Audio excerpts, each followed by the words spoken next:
New ইয়র্কে Joe Biden doctor Yunus বৈঠক, অন্তর্বর্তী সরকারকে পূর্ণ সমর্থনের ঘোষণা মার্কিন প্রেসিডেন্টের, যে কোনো প্রয়োজনে বাংলাদেশের পাশে থাকার আশ্বাস। ইউএনজি এর হিস্ট্রিতে যে একজন ইউএস প্রেসিডেন্ট বাংলাদেশের একজন হেড অফ গভর্নমেন্টের সাথে ইউএনজি এর সাইডলাইনে কথা বললেন। জো বাইডেন বলেছেন যে তার ফুল সাপোর্ট আছে বাংলাদেশের প্রতি, বাংলাদেশের interim government, professor Yunus led যে ইন্টারিম গভর্নমেন্টের প্রতি।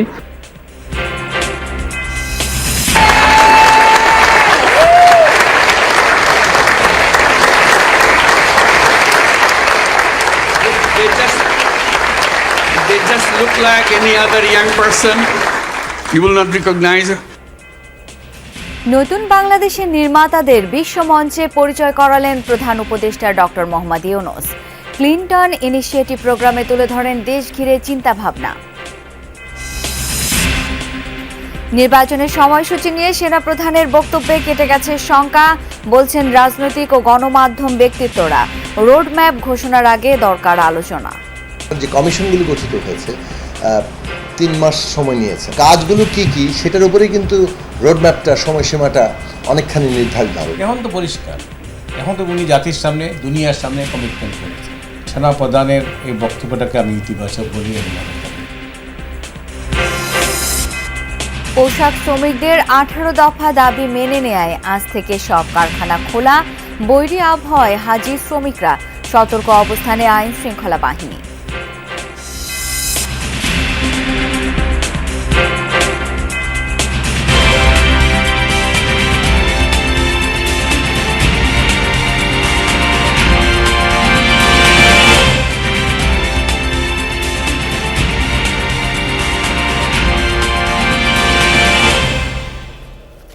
আমন্ত্রণ যমুনা নিউজে আপনাদের সঙ্গে আছি আমি শাওন দত্ত। এতক্ষণ শিরোনাম দেখছিলেন। অন্তর্বর্তীকালীন সরকারকে সব ধরনের সহায়তার আশ্বাস দিয়েছে বিশ্বের প্রভাবশালী দেশ যুক্তরাষ্ট্র ও কানাডা। জাতিসংঘের ৭৯তম অধিবেশনে সাইডলাইনে ডক্টর ইউনূসের সাথে হওয়া দ্বিপাক্ষিক বৈঠকে এই আশ্বাস দেন দেশগুলোর রাষ্ট্র ও সরকার প্রধানরা। জুলাই বিপ্লবে ছাত্র জনতার আত্মত্যাগের প্রতি গভীর শ্রদ্ধা জানিয়ে মার্কিন প্রেসিডেন্ট বলেছেন, নবগঠিত সরকারকে দেশ পুনর্গঠন ও সংস্কারে বিশেষ সহায়তা দেবে তারা। যুক্তরাষ্ট্র নিউ ইয়র্ক থেকে আরও জানাচ্ছেন আমাদের বিশেষ প্রতিনিধি আব্দুল্লাহ তুহিন।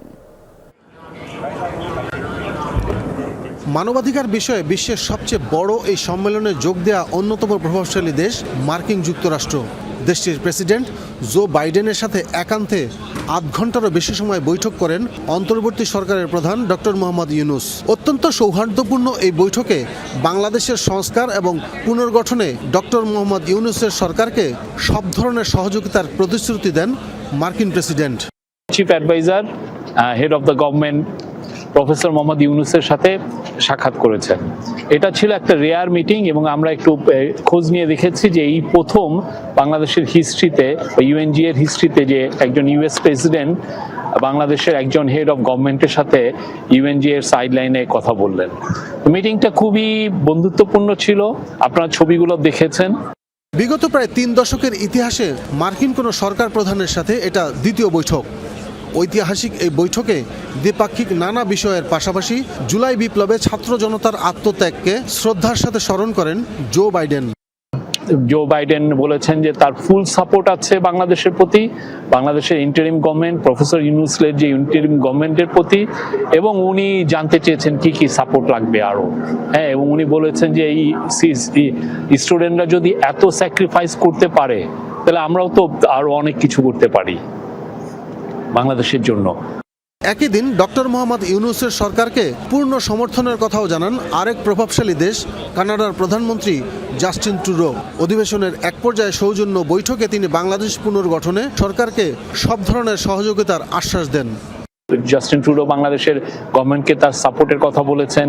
তারপরে তারা ফ্রিডম ডিপেন, তাদের দুই দেশের মধ্যে, আমাদের দুই দেশের মধ্যে সম্পর্ক যাতে আরো উন্নয়ন হয় সেই ব্যাপারে আলোচনা হয়েছে, এবং বাংলাদেশের থেকে স্যার যাতে কানাডায় আরো স্টুডেন্ট যেতে পারে সেই ব্যাপারে কথা হয়েছে, এবং আরো দ্বিপাক্ষিক যেই সমস্ত বিষয়গুলো সেগুলো আলাপ হয়েছে।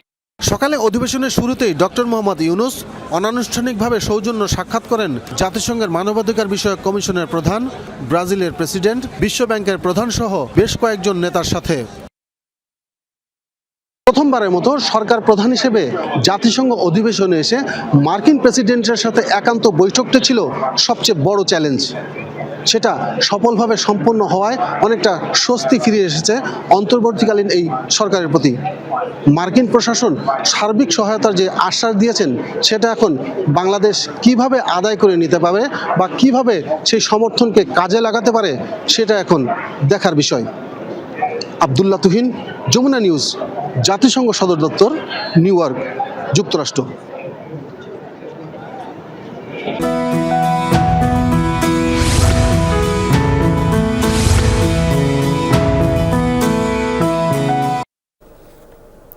ক্ষমতাসীনদের লোভ ও দায়িত্বজ্ঞানহীন আচরণের কারণেই বিভিন্ন দেশে যুদ্ধসহ বিশ্বজুড়ে নানা সংকট। জাতিসংঘ সাধারণ পরিষদের ৭৯তম অধিবেশনের উদ্বোধনী ভাষণে এই মন্তব্য করেন মহাসচিব অ্যান্টোনিও গুতেরেস। ফিলিস্তিন, লেবানন, ইউক্রেনের সংঘাতের জন্য রাষ্ট্রপ্রধানদের বেপরোয়া আচরণকে দায়ী করেন। অন্যদিকে জনগণের স্বার্থকে গুরুত্ব দিয়ে নতুন প্রজন্মের হাতে নেতৃত্ব ছেড়ে দেওয়ার আহ্বান মার্কিন প্রেসিডেন্ট জো বাইডেনের। বর্তমান ও ভবিষ্যৎ প্রজন্মের জন্য শান্তি এবং টেকসই উন্নয়নের লক্ষ্যে একতা। এই প্রতিবাদে নিউ ইয়র্কে শুরু হলো জাতিসংঘের সাধারণ পরিষদের ৭৯তম অধিবেশনের মূল পর্ব। বিশ্বের বিভিন্ন দেশের নেতাদের পাশাপাশি অংশ নেন বাংলাদেশের অন্তর্বর্তী সরকারের প্রধান ডক্টর মোহাম্মদ ইউনূস। এ সময় তাকে উষ্ণ অভ্যর্থনা জানান জাতিসংঘ মহাসচিব অ্যান্টোনিও গুতেরেস। স্বভাবতই এবারের আয়োজনে গুরুত্ব পেয়েছে বিশ্বের বিভিন্ন দেশে চলা সংঘাত ইস্যুটি। রাশিয়া, ইউক্রেন, ইসরায়েল, ফিলিস্তিন, লেবানন সহ বিভিন্ন সংঘাতার লড়াইয়ের কথা তুলে ধরে জাতিসংঘ মহাসচিব বলেন, যা বিশ্বের শান্তির জন্য চ্যালেঞ্জের। এসব সংঘাতের জন্য ক্ষমতাসীনদের স্বেচ্ছাচারিতাকে দায়ী করেন অ্যান্টোনিও গুতেরেস। তারা চাইলেই আন্তর্জাতিক আইনের লঙ্ঘন করতে পারে, ইচ্ছা করলেই জাতিসংঘের সনদকে এড়িয়ে যেতে পারে, যখন ইচ্ছা তখন যে কোনো দেশে আগ্রাসন চালাতে পারে, যেন তারা সব জবাবদিহিতার ঊর্ধ্বে। এর এমন আচরণের শিকার হচ্ছেন সাধারণ মানুষ। ফিলিস্তিন, লেবানন, ইউক্রেনে ভয়াবহ মানবিক বিপর্যয় ঘটছে।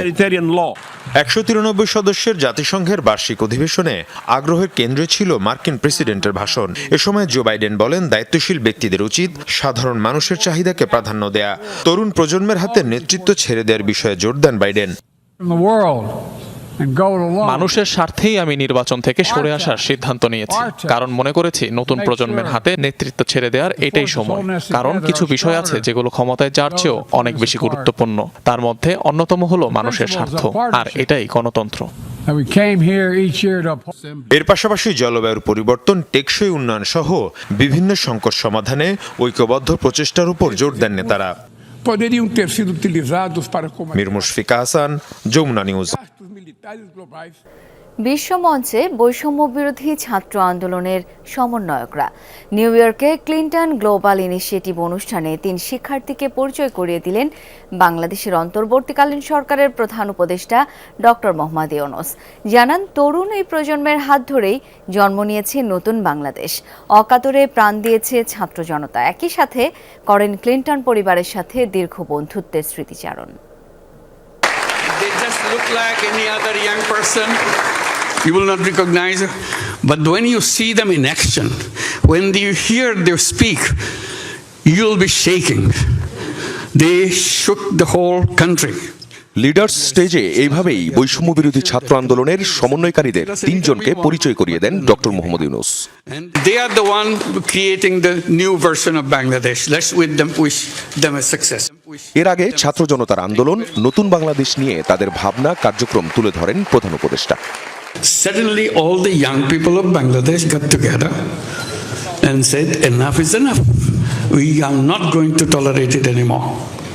And they didn't. They sacrificed themselves in front of the bullets fired by Bangladeshi government and sacrificed their lives. I just saw some video going on. So they just stood there saying, how many of us you can kill? We're here. Kill us. But we are going to change the world, change Bangladesh. Clinton global ইনিশিয়েটিভের মঞ্চে সাবেক মার্কিন president ও তার পরিবারের সাথে লম্বা সময়ের বন্ধুত্বের কথা স্মরণ করেন doctor Yunus. Many people don't know the story that I know, and I saw him very close range, what he is all about. And I'm so proud to be his friend and Hillary's friend and Chelsea's friend. এ সময় নতুন বাংলাদেশের যাত্রায় পাশে থাকার প্রত্যয় জানান Bill Clinton. I'm very, very proud of you, very grateful for you. And I think all of us should wish Bangladesh well and do what we can to support them. Somebody has to fund the first loans, then the rest get repaid. প্রধান উপদেষ্টা জুলাই বিপ্লবে বাংলাদেশি শিক্ষার্থীদের আঁকা দেয়ালচিত্রের ছবি সম্বলিত the art of Triumf নামক art বুক বিল ক্লিন্টনকে উপহার দেন। আখলাকুস সাফা, Jamuna news, Dhaka. প্রধান উপদেষ্টা ডক্টর মোহাম্মদ ইউনূস নিউ ইয়র্কে আন্তর্জাতিক মুদ্রা তহবিল IMF এর ব্যবস্থাপনা পরিচালক ক্রিস্টালিনা জর্জিয়েভার সাথে সাক্ষাৎ করেছেন। জাতিসংঘের সাধারণ অধিবেশনের সাইডলাইনে এই বৈঠক অনুষ্ঠিত হয়। নানা বিষয় নিয়ে আলোচনা করেন তারা। এ সময় জুলাই আগস্টে বৈষম্য বিরোধী ছাত্র আন্দোলনের ঘটনাবলী তুলে ধরেন তিনি। বৈঠক শেষে IMF পরিচালকের হাতে উপহার হিসেবে তুলে দেন ঢাকার দেয়ালে শিক্ষার্থীদের আঁকা বর্ণিল ও বৈচিত্র্যময় গ্রাফিতি চিত্রের একটি সংকলন the art of Triumf. Rohingya সংকট সমাধানে বাংলাদেশকে 119 মিলিয়ন বা 19 কোটি 9 লাখ ডলার মানবিক সহায়তা দেওয়ার ঘোষণা দিল যুক্তরাষ্ট্র। মঙ্গলবার এক সংবাদ বিজ্ঞপ্তিতে এই তথ্য নিশ্চিত করে USAID। তাতে জানানো হয় 129 মিলিয়ন ডলার সহায়তা করবে সংস্থাটি। বাকি অর্থ দেবে মার্কিন পররাষ্ট্র মন্ত্রণালয়। এর আগে বাংলাদেশে রোহিঙ্গা সংকট সমাধানে জাতিসংঘের উচ্চ পর্যায়ের কর্মকর্তাদের 3টি প্রস্তাব দিয়েছেন ডক্টর মোহাম্মদ ইউনূস। মঙ্গলবার সাধারণ অধিবেশনের ফাঁকে এক বৈঠকে এই প্রস্তাবগুলো তুলে ধরেন তিনি। ডক্টর ইউনূস বলেন, জাতিসংঘের মহাসচিব যত দ্রুত সম্ভব রোহিঙ্গা সংকটের বিষয়ে সব পক্ষকে নিয়ে একটি সম্মেলন আহ্বান করতে পারেন।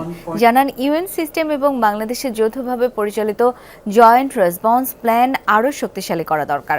বলেন, আন্তর্জাতিক সম্প্রদায়ের উচিত রোহিঙ্গাদের বিরুদ্ধে সংগঠিত গণহত্যার মতো অপরাধ মোকাবেলায় ন্যায় বিচার ও জবাবদিহিতা গুরুত্ব সহকারে সমর্থন করা। জোর দেন প্রত্যাবাসনের উপরও। বাংলাদেশ যতই মানবিক দিক বা ন্যায় বিচার নিশ্চিত করার বিষয়ে নিয়োজিত থাকুক, রোহিঙ্গাদের প্রত্যাবর্ষণই দীর্ঘস্থায়ী সংকটের একমাত্র টেকসই সমাধান। অত্যন্ত সহানুভূতির সঙ্গে রোহিঙ্গাদের আতিথেয়তা সত্ত্বেও একটি ঘনবসতিপূর্ণ দেশে সামাজিক অর্থনৈতিক পরিবেশগত ব্যয়ের ক্ষেত্রে এত বেশি খরচ হয়ে চলেছে, আর এই সবই বাংলাদেশের জন্য নিরাপত্তা ঝুঁকি তৈরি করছে। নির্বাচনের সময়সূচি নিয়ে সেনাপ্রধানের ধারণার পর শঙ্কা কেটে গেছে, এমনটাই ভাবেন গণমাধ্যম ব্যক্তিত্ব দৈনিক মানবজমিনের প্রধান সম্পাদক মতিউর রহমান চৌধুরী। তিনি বলেন, প্রধান উপদেষ্টার সঙ্গে আলোচনা করেই সেনাপ্রধান এই সময়সূচি বলে থাকতে পারেন। অন্তর্বর্তী সরকার প্রধান দীর্ঘ সময় থাকতে চান না, এমনটাও জানান মতিউর রহমান চৌধুরী। অন্যদিকে গণসংহতি আন্দোলনের জোনায়েদ সাকি বলেন, নির্বাচন এবং সংস্কারের রোডম্যাপ ঘোষণার আগে রাজনৈতিক দলগুলোর সঙ্গে আলোচনা জরুরি। শাকিল হাসানের রিপোর্ট। অন্তর্বর্তীকালীন সরকারের প্রধান উপদেষ্টা পদের 5 আগস্ট আওয়ামী লীগ সরকারের পতনের 3 দিন পর দায়িত্ব নেন ডক্টর মোহাম্মদ ইউনূসের অন্তর্বর্তীকালীন সরকার। প্রথম দিন থেকেই সবার প্রশ্ন, কতদিন থাকবে এই সরকার, কবে হবে নির্বাচন? প্রধান উপদেষ্টার সঙ্গে রাজনৈতিক দলগুলোর এক দফা সংলাপেও মেলেনি উত্তর, তাই নানা আলোচনা ডানা মেলছিল। সোমবার রয়টার্সকে দেয়া সেনাপ্রধানের বক্তব্যে যোগ-বিয়োগ মিলছে অনেকের। 1.5 বছরের মধ্যে নির্বাচন আয়োজনের ধারণাকে ইতিবাচকভাবে দেখছেন রাজনৈতিক এবং গণমাধ্যম ব্যক্তিত্বরা। সময় বেশি লাগলে তারা সমর্থন করবেন না, এরকমটা কোনো কথা আপনি বলেন না। আবার সময় কমও লাগতে পারে, কারণ আপনারা যে কমিশনগুলো গঠিত হয়েছে 3 মাস সময় নিয়েছেন, সেইখান থেকে কিন্তু নির্ধারিত হবে যে আমাদের কাজগুলো কি কি। ফলে কাজগুলো কি কি সেটার উপরেই কিন্তু রোডম্যাপটা, সময়সীমাটা অনেকখানি নির্ধারিত হবে। ফলে এখন তো পরিষ্কার, এখন তো উনি জাতির সামনে, দুনিয়ার সামনে কমিটমেন্ট করেছেন। এখন 1-1.5 বছরের মধ্যে নির্বাচন হতেই পারে। আমার কেন যেন মনে হয় উনি বিদেশ যাওয়ার আগে, জাতিসংঘে যাওয়ার আগে চিফ অফ স্টাফের সঙ্গে কথা বলেছেন। আমার ধারণা এই বক্তব্যগুলো উনি আগের থেকেই ওনার সঙ্গে আলোচনা করে দিয়েছেন, আমি ধারণা করতে পারি আর কি। তবে সেনাপ্রধানের এই বক্তব্যটাকে আমি ইতিবাচক বলেই আমি মনে করি। নির্বাচনের আগে সংস্কারের প্রক্রিয়া চলবে। সেসব সংস্কার প্রশ্নে রাজনৈতিক দলগুলোর অংশগ্রহণ চান তারা। জাতীয় সরকার হলে সংকটটা আজকের এই পরিস্থিতিটা তৈরি হতো না। মানুষের মাঝে কিছুটা হতাশা আছে, এটা স্বীকার করতেই হবে। জনগণের সঙ্গে তো এদের কোনো সম্পর্ক নাই। তো রাজনৈতিক দলের নেতাদের বা যাদেরকে নিয়েই হোক একটা সরকার হইলে পরে আজকে পরিস্থিতিটা হয়তো আরও পাল্টে যেত। রাজনৈতিক দলগুলো, শিক্ষার্থী, শ্রেণী পেশা, অংশীজনদের সাথে আলোচনাটা খুব জরুরি। অংশীজনদের রাজনৈতিক একটা ঐক্যমত্যের জায়গাটাও জরুরি, যে কিভাবে আমরা এই কাজটা এগোতে চাই। অন্তর্বর্তী সরকারের স্থিতিশীলতার ওপরও অনেক কিছু নির্ভর করছে বলে মনে করেন তারা। দেশের স্থিতিশীলতা প্রতিষ্ঠা করা, মানুষের জানমালের নিরাপত্তা নিশ্চয়তা দেওয়া। এখন নির্ভর করে, আমি আবারও বললাম, পরিস্থিতির উপরে। মাঠের পরিস্থিতিটা কী হবে, আমার নিজের মধ্যেও আশঙ্কা ছিল যে এটা দীর্ঘায়িত করার কোনো প্রয়াস কিনা, এটা সম্ভব না। আর আমি জানি ইউনূস সাহেবের মাইন্ডটা কি। উনি নিজেও বিশ্বাস করেন যে আসলে যত তাড়াতাড়ি সম্ভব উনি এখান থেকে চলে যেতে চান। শাকিল হাসান, যমুনা নিউজ, ঢাকা। বাংলাদেশ ব্যাংকের গ্যারান্টির পরও টাকা পাচ্ছে না দুর্বল ব্যাংকগুলো। সমঝোতা চুক্তির পরও সবল ব্যাংক টাকা ধার দিচ্ছে না, এতে বিস্ময় প্রকাশ করেছে বাংলাদেশ ব্যাংক ও বিশ্লেষকরা। বলছে, দুর্বল ব্যাংকগুলোকে আস্থায় না নেওয়ার যৌক্তিক কারণ থাকতে পারে, কিন্তু আর্থিক খাতের স্বার্থে বাংলাদেশ ব্যাংকের গ্যারান্টি আমলে নেওয়া উচিত। অনিয়ম দুর্নীতির কারণে দুর্বল হয়ে পড়েছে বেশ কয়েকটি বাণিজ্যিক ব্যাংক। শরিয়া ভিত্তিক ব্যাংকগুলোর অবস্থা সবচেয়ে খারাপ। চাহিদা মতো গ্রাহকের আমানত ফেরত দিতে পারছে না এসব ব্যাংক। বাংলাদেশ ব্যাংকে থাকা চলতি হিসাবে 9 ব্যাংকের ঘাটতি 18,000 কোটি টাকার উপরে। 7,300 কোটি টাকা ঘাটতি নিয়ে সবার উপরে ফার্স্ট সিকিউরিটি ইসলামী ব্যাংক। সোশ্যাল ইসলামী ব্যাংকের ঘাটতি 3,400 কোটি টাকা। এরপরই আছে ন্যাশনাল ইউনিয়ন এবং ইসলামী ব্যাংক। পর্ষদ পুনর্গঠনের পর এসব ব্যাংকে বিশেষ ব্যবস্থায় তারল্য সহায়তা দেওয়ার উদ্যোগ নিয়েছে বাংলাদেশ ব্যাংক। সবল ব্যাংক থেকে টাকা ধার পেতে করা হয়েছে সমঝোতা চুক্তি। তবে সপ্তাহ পেরিয়ে গেলেও এখনো টাকা ধার পায়নি কোনো ব্যাংক। আমরা বিভিন্ন ব্যাংকে, প্রায় 10-15টি ব্যাংকে চিঠিপত্র লিখেছি। অনেক ধরনের চিন্তা ভাবনা তারা করছে, তারা উৎসাহিত বোধ করছেন। আমার মনে হয় এরকম দুঃসময়ে সেক্টরের জন্য তারা স্ট্রং ব্যাংক হিসাবে দুর্বল ব্যাংকের সহায়তা আসলে এটা যেমন দেশের জন্য ভালো ছিল, আমরাও তাদেরকে সেভাবে মনে রাখতাম। কিন্তু অনেকেই কিন্তু এই বিষয়টাতে আগেই আসেন নাই। বিশ্লেষকরা বলছেন, দুর্বল ব্যাংকগুলোকে আস্থায় না নেওয়ার যথেষ্ট কারণ আছে। তারপরও বাংলাদেশ ব্যাংকের নিশ্চয়তার বিষয়টি আমলে নিয়ে দুর্বল ব্যাংকগুলোকে সবলদের টাকা ধার দেওয়া উচিত বলে মনে করেন অর্থনীতিবিদরা। ওরা বাংলাদেশ ব্যাংকের প্রতি অনাস্থা হবে এটা আমার বিশ্বাস হয় না, কারণ আসলে ব্যাংকগুলোর এই ব্যাংকেরগুলোর উপরে আস্থা আসতেছে না, কারণ এই ব্যাংকগুলোর পাস্ট প্র্যাকটিস তো ওরা জানে। সবাই লেন্ডিং করে তবে তো আপনার কাছ থেকে গ্যারান্টি নেবে। আমি তো লেন্ডিং করতেছি না, কিন্তু লেন্ডিং করতেছি না কারণ আমার বিশ্বাস হয় না। কিন্তু কেন বিশ্বাসটা হবে না এটা তো আমি বুঝি না।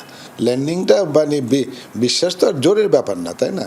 যেখানে central bank is giving the guarantee, যে ঠিক আছে ওই ব্যাংক যদি ফেল করে তো ডেফিনেটলি আমি তোমাকে দিয়ে দিব, তাই না?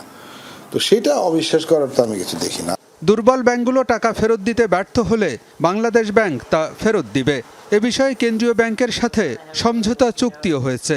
এরপরও সবল ব্যাংক থেকে টাকা ধার না পাওয়া দুঃখজনক বলে মনে করে বাংলাদেশ ব্যাংক। এটা হচ্ছে যে এখন কোনো ব্যাংক যদি এগিয়ে না আসে, এটা আমাকে অত্যন্ত দুঃখের সাথে বলতে হবে যে বাংলাদেশ ব্যাংকের উপর তারা আস্থা রাখছে না। আমরা আশা করব অত্যন্ত দ্রুততম সময়ে যারা যে সকল ব্যাংকের কাছে তারল্য সারপ্লাস আছে তারা আমাদের এই চুক্তিটার প্রতি শ্রদ্ধা প্রদর্শন করবে এবং লিকুইডিটি সমস্যায় পতিত যে ব্যাংকগুলো তাদেরকে সাহায্যের ক্ষেত্রে এগিয়ে আসবে। পর্ষদ পুনর্গঠনের মাধ্যমে দুর্বল ব্যাংকগুলোর লুটপাট বন্ধ করা হয়েছে। তাই এসব ব্যাংক নতুন করে আর খারাপ হওয়ার আশঙ্কা নেই বলেও জানিয়েছে বাংলাদেশ ব্যাংক। আলমগীর হোসেন, যমুনা নিউজ, ঢাকা। সচল গাজীপুর ও আশুলিয়া শিল্পাঞ্চলের বেশিরভাগ কারখানা সকাল থেকে শুরু হয়েছে উৎপাদন। বৃষ্টি উপেক্ষা করে নির্ধারিত সময়ে কারখানায় প্রবেশ করেন শ্রমিকরা। অধিকাংশ কারখানাতেই শুরু হয়েছে উৎপাদন, তবে আশুলিয়ায় অনির্দিষ্টকালের জন্য বন্ধ 14টি এবং সাধারণ ছুটি রয়েছে 5টি কারখানায়। এছাড়া গাজীপুরে স্থায়ীভাবে বন্ধ 3টি এবং অনির্দিষ্টকালের জন্য বন্ধ 10টি কারখানা। ব্যবস্থাপকরা জানিয়েছেন, সময়মতো রপ্তানি পণ্য পাঠাতে চলছে তোড়জোড়। ওভারটাইমের ক্ষেত্রে মানা হচ্ছে শ্রম আইন। সময়মতো রপ্তানি আদেশ অনুযায়ী পণ্য পাঠাতে চান উদ্যোক্তারা। অনেক কারখানায় কাজের চাপ বেশি। শিল্পাঞ্চলের নিরাপত্তায় রয়েছেন আইনশৃঙ্খলা বাহিনীর সদস্যরা। সকাল থেকে বিভিন্ন গুরুত্বপূর্ণ পয়েন্টে মোতায়েন রয়েছে শিল্প পুলিশ, র্যাব, বিজিবি সহ সেনাবাহিনীর সদস্যরা। জিপিএইচ কোয়ান্টাম B600TR বাংলাদেশের উচ্চ শক্তি সম্পন্ন একমাত্র রড। যুক্তরাজ্যের সাবেক বাংলাদেশি এমপিদের দুর্নীতির মাধ্যমে অর্জিত সম্পদের বিরুদ্ধে কী ধরনের পদক্ষেপ নেওয়া হয়েছে তা জানতে ন্যাশনাল ক্রাইম এজেন্সিকে চিঠি দিলেন ব্রিটিশ এমপি আফসানা বেগম। মঙ্গলবার এজেন্সির মহাপরিচালক গ্রিম বেকারকে চিঠি দেন বাংলাদেশি বংশোদ্ভূত এই এমপি।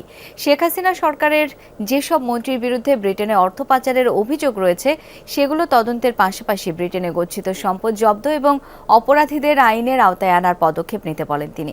গেল সপ্তাহে শেখ হাসিনা সরকারের দুর্নীতি নিয়ে আল জাজিরার রিপোর্টের কথা উল্লেখ করেন তিনি। সাবেক ভূমিমন্ত্রী সাইফুজ্জামান চৌধুরী জাভেদের বিরুদ্ধে দুর্নীতির অভিযোগ তুলে ধরেন আফসানা। বলেন, যুক্তরাজ্যে সাইফুজ্জামানের 280টি প্রপার্টির মধ্যে 74টি তার নির্বাচনী এলাকা পপলার অ্যান্ড লাইম হাউসে অবস্থিত।